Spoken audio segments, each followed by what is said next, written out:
Le marathon de New York, c'est un marathon mythique. Il y a plus de 50 000 coureurs chaque année qui viennent spécifiquement d'Europe, du monde entier, pour courir ce marathon. Les gens y viennent pas pour faire un temps, mais vraiment pour courir ce marathon qui est vraiment exceptionnel. Il y a 2 millions de supporters au bord des routes pour vous applaudir. Et moi, c'est ce qui m'a vraiment donné envie de courir ce marathon depuis que j'étais adolescent. Je l'ai couru en 2022 et je ne vais pas vous parler de ma course parce que je ne suis pas un coureur, je suis simplement un amateur. Mais par contre, je vais vous parler de mon retour d'expérience autour de l'organisation du voyage pour ce marathon de New York, de l'inscription jusqu'au jour de course. Et je vais essayer de vous donner ce que j'aurais aimé savoir avant d'y aller pour vous aider, vous, à vous organiser si vous y allez cette année ou dans les années prochaines. Donc tout d'abord, il y a l'inscription.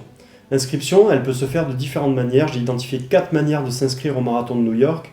La première, c'est de se qualifier au temps. En gros, en fonction de votre âge et de vos performances au temps, vous pouvez vous qualifier simplement comme ça pour courir le marathon de New York. En gros, un exemple, si vous êtes un homme d'une trentaine d'années, en gros, il faut que vous couriez en moins de 3 heures environ. Si vous êtes une femme d'une trentaine d'années, c'est environ autour de 3 heures. Après, ça dépend de votre âge, ça peut monter au-delà de 4 heures si vous avez plus de 60 ans. Voilà. La deuxième façon de s'inscrire au marathon de New York, c'est de s'inscrire au tirage au sort. Parce qu'en fait, il y a énormément de gens qui s'inscrivent au marathon de New York. Et donc, ils sont obligés de faire un tirage au sort parce qu'ils privilégient d'abord les coureurs professionnels, les Américains, et ensuite viennent un lot pour tous les autres nationalités. Donc, en gros, quand vous vous inscrivez, vous avez une chance sur 4 d'être tiré au sort. Moi, quand je l'ai fait l'an dernier, c'était après une année Covid, où il y avait eu une annulation, et après il y avait une année réservée aux Américains. Du coup, quand moi je me suis inscrit, il y avait une chance sur 8 que je sois tiré au sort. Et c'est comme ça que j'ai été qualifié pour le marathon de New York, c'est au tirage au sort. Donc en gros, ça se passe au mois de mars, il faut s'inscrire, et ensuite il y a le tirage au sort. Moi c'était au 31 mars l'an dernier, et c'est comme ça que j'ai été qualifié. Ensuite, il y a une autre façon, si vous n'êtes pas qualifié au niveau du temps ou vous n'êtes pas tiré au sort, il y a encore des chances de participer au marathon de New York. Pour ça, il reste 2 options. La première, c'est de passer par une agence de voyage. Il y a différentes agences de voyage agréées par l'organisation du marathon de New York. Je vous mettrai le lien en commentaire. Et en fait, si vous passez par ces agences, vous êtes certain d'avoir votre dossard, mais la contrepartie, c'est qu'il faudra partir en voyage avec cette agence de voyage, c'est-à-dire en payant les vols, l'hôtel et l'organisation. La deuxième solution pour être sûr de participer au marathon de New York, et c'est la dernière option, c'est de faire un don à une des associations agréées par l'organisation du marathon de New York. J'avais regardé l'an dernier, en gros, il faut faire un don de minimum 1 500 $ à une des associations. Ça peut être plus, mais ça ne peut pas être moins, c'est à peu près 1 500 $ le prix le plus bas que j'ai vu. Et pareil, ça vous donne la certitude que vous allez pouvoir participer au marathon de New York de cette façon. Donc ça, c'est la première étape. Vient ensuite l'étape de l'organisation. Une fois que vous savez que vous allez partir, si vous avez été tiré au sort, ou en tout cas si vous partez par vos propres moyens, la première chose à faire, c'est de réserver son hôtel.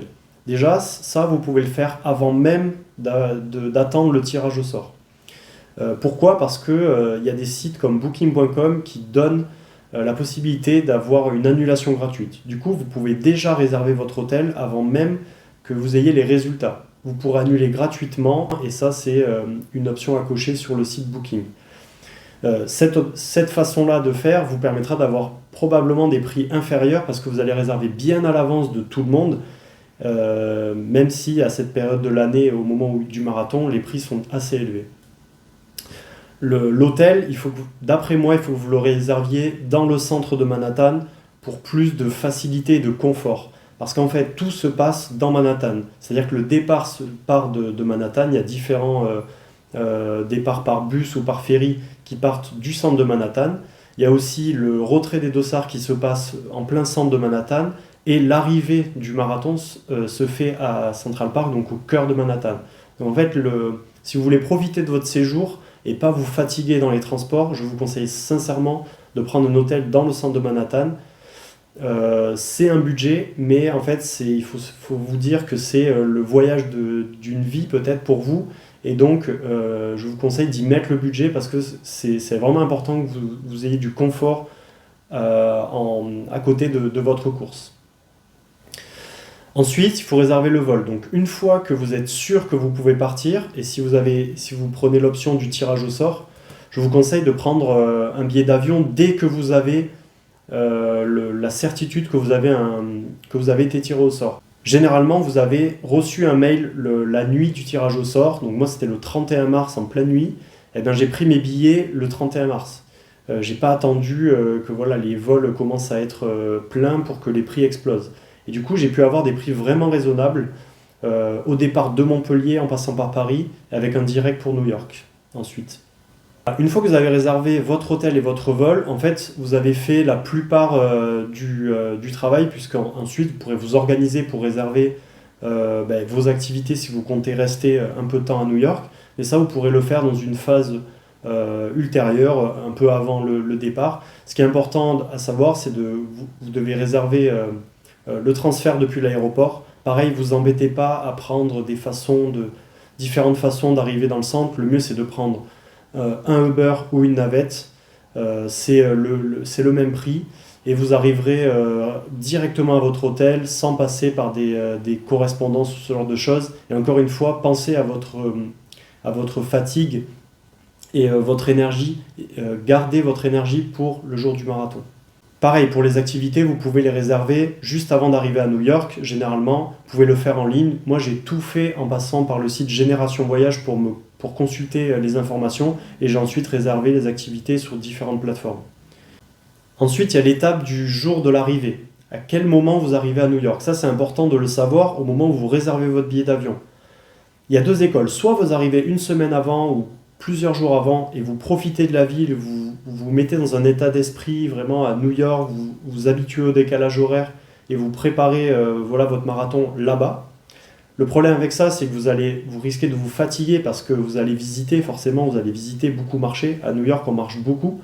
Soit vous faites comme moi et vous arrivez 2 jours avant. Moi, c'est ce que j'ai fait. Le marathon est un dimanche, je suis arrivé un vendredi soir. Et en fait, ça m'a permis de ne pas justement m'adapter au décalage horaire. Et j'ai gardé mes horaires de France. Du coup, le jour du marathon, je me suis levé à 4h du matin et j'avais l'impression de me réveiller à 10h du mat. Je m'étais couché tôt et je me suis réveillé à 4h du mat et j'avais pas de décalage. Donc j'étais prêt à me lever et à partir courir le marathon. Donc mon conseil, c'est vraiment de faire ça. Moi, j'ai vraiment bien vécu cette phase-là d'arriver le vendredi soir et de me réveiller à 4h du matin le dimanche pour courir le marathon. J'étais vraiment pas fatigué. Ensuite, une étape incontournable, vous devez récupérer votre dossard. Moi, je l'ai fait le samedi, donc la veille du marathon, au Janit Center. C'est là où on récupère tous les dossards. Vous verrez, il y a énormément de monde qui se dirige vers ce centre ce jour-là. C'est normal, mais ça va très vite. Il y a une organisation vraiment rodée, vous allez voir. Tout va très vite. Vous avez votre numéro de dossard, vous vous dirigez au stand qui comporte votre numéro, vous vous présentez avec votre pièce d'identité et on vous remet le dossard. Ensuite, tout est rodé, vous allez récupérer votre t-shirt et ensuite il y a toute une zone où il y a des partenaires et des boutiques où vous pouvez prendre des photos avec des médailles, il y a tout plein de photographes, vous verrez, c'est super sympa. Cet endroit, il est situé à peu près à la 40e avenue sur le côté ouest de Manhattan, donc côté rivière. Et du coup, encore une fois, c'est important que votre hôtel soit pas situé très loin de ça pour éviter trop les transports et de trop marcher pour vous fatiguer, surtout la veille du marathon. Ensuite, c'est le jour du départ. Donc ça y est, l'excitation monte. Vous vous levez, alors moi je me suis levé vers 4h, 4h30 parce que j'avais un bus à 5h du matin au départ de Manhattan, dans le centre, pas loin de Times Square. C'est pour ça que j'ai pris mon hôtel au niveau de Times Square parce qu'il y avait le bus qui partait juste à côté, il y avait aussi le lieu pour récupérer le dossard et c'est pas très loin de Central Park pour le jour de l'arrivée.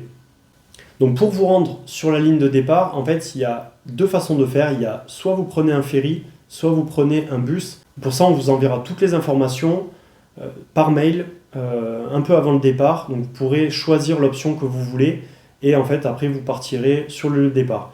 Il y a une chose que j'aurais aimé savoir pour le jour du départ, c'est d'avoir précisé mon temps de course. En fait, si on précise un temps de course situé aux environs de 3 heures, on est assuré de partir sur la première vague de départ. Moi, j'avais précisé autour de 4 heures Du coup, je suis parti sur la deuxième vague de départ. Le problème, c'est que je suis parti à 5 heures du matin de Manhattan et je suis arrivé à 6 heures sur la zone de départ. Du coup, j'ai attendu environ 3h30 avant de partir. Et 3h30 debout à piétiner ou à être assis, à faire passer le temps, c'est vraiment très long et on perd de l'énergie sur place. Par rapport à la zone de départ, il n'y a vraiment pas grand chose à retenir de ça. Il y a très peu d'animation. En fait, là-bas, quand on arrive, on a droit à une bouteille d'eau et un donut. On peut manger un petit peu sur place, mais il n'y a rien, on ne peut rien acheter, il n'y a vraiment rien à faire. Il y a juste à attendre. Du coup, il fait un petit peu froid. Moi, ça allait, il faisait plutôt bon. Mais il fait relativement froid très tôt le matin. Ensuite, le soleil vient, mais il n'y a vraiment rien à faire. Beaucoup de gens discutent en groupe, mais en réalité, on fait juste passer le temps. Sur la zone de départ, ce qui est bien par contre, c'est qu'il y a beaucoup de toilettes, donc vous n'aurez pas de problème avec ça. Il y a aussi pas mal d'endroits où vous pouvez laisser vos vêtements. En fait, comme il fait froid, vous pouvez partir avec des vestes usagées ou des vestes que vous pouvez donner. Et il y a des caisses un peu partout, vous pouvez laisser vos vêtements et ces vêtements ils seront donnés à des gens qui en ont besoin. Et au moment où vous partez vers les SAS, c'est-à-dire 45 minutes avant votre départ, vous pouvez laisser tous vos vêtements dans les caisses et du coup être prêt à partir avec le moins d'affaires possible. Vous avancez sur la ligne de départ. Donc à ce moment-là, c'est super sympa parce qu'il y a l'hymne national qui est chanté par une personnalité locale. Et du coup, il y a pas mal de frissons autour de ça. Tout le monde s'applaudit. C'est vraiment excitant à ce moment-là parce qu'on voit au loin Manhattan et on sait qu'on va partir pour la course pour faire les 42 km. Et ça, c'est vraiment excitant à ce moment-là. Pour vous parler très légèrement de la course, comme je vous l'ai dit, moi je suis un sportif amateur, c'était mon premier marathon, donc j'ai pas beaucoup à vous apporter d'un point de vue sportif. Il y a d'autres chaînes qui le font très bien. Moi je vais plutôt vous parler du côté qui m'a le plus fait souffrir pendant la course, c'est le passage des ponts. En fait, il y a 5 ou 6 ponts à passer durant la course. La pente fait à peu près 10% de dénivelé. Et c'est assez difficile à passer, et c'est là où j'ai vu beaucoup de gens s'arrêter pour marcher, et moi-même un des premiers ponts à peu près au 20e kilomètre, juste avant de prendre la première avenue, il m'a fait beaucoup souffrir et c'est là où j'ai le plus de crampes. Ensuite, deuxième chose qui était vraiment appréciable pendant le marathon, c'est le côté organisation avec tous les ravitaillements. En fait, il y a un ravitaillement tous les miles. Ensuite, je crois que c'est à partir du 5e miles, il y a des produits énergisants. On vous donne aussi de temps en temps des bananes. Et ça, c'est vraiment, prenez-les parce que c'est vraiment important de se nourrir tout au long du marathon. Ensuite, il faut savoir qu'il y a énormément d'ambiance tout autour de la route. Et en fait, les supporters, parfois, vous donnent de l'eau ou des bananes. Et ça, c'est vraiment appréciable. Ça donne vraiment du baume au cœur quand vous êtes en pleine souffrance pendant la course. Au niveau ambiance, ça se ressent énormément. J'ai pas eu 1 kilomètre sans qu'il y ait une ambiance un peu en dessous. Les Américains, ils ont vraiment une ferveur, et ça, on ne peut pas leur enlever. Une ferveur au niveau de l'encouragement de tous les coureurs. Ça, c'était assez hallucinant. Des fois, ça faisait vraiment vibrer pendant la course. Et il y avait énormément de frissons à certains passages. On aurait dit qu'on était des coureurs du Tour de France en haut d'une ascension. Des fois, les supporters étaient très près de la route.